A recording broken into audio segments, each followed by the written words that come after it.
I'm here at the Omni Shoreham Hotel in Washington, D.C. behind me, and this hotel has a layered history. Henry Doherty, built in 1930, minority shareholder and wealthy businessman, 1933 to 1973. 1933, he moves in with his family to an 8th floor apartment suite. He has an executive housekeeper maintaining the apartment suite for him and his family. Well, one day, the executive housekeeper, she's feeling quite ill, and she goes to call her doctor, and the phone engineer notices that the line's been disconnected to the 8th floor apartment suite of the Dohertys for a couple hours. So he decides to do a check-in, and he finds that executive housekeeper dead with the phone hanging near her hand. Fast forward a couple years later, the Doherty's daughter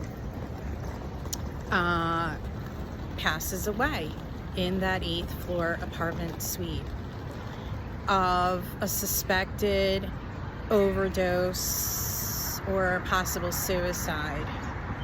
So the Dohertys move out in the 1970s, and no one's in that apartment suite for years, and guests complain of hearing loud noises from that 8th floor apartment suite. Can you please tell who's ever staying in that 8th floor that it's very loud? Employees know nobody is staying in that apartment suite. One guest says, look, there's a loud piano playing from that 8th floor apartment suite. No piano in that 8th floor apartment suite. People on that 8th floor have said there's mysterious breezes, carts move on their own.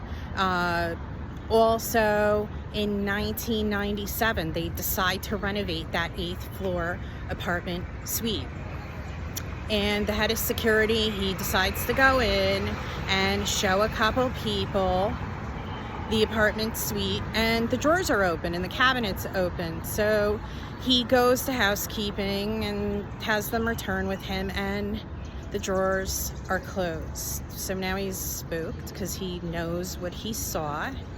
And also, as they're renovating that 8th floor apartment suite, a worker mysteriously falls to his death from the balcony. So what could this be, right? There's obviously some type of vortex in that 8th apartment suite. And also in that vicinity, people have seen a girl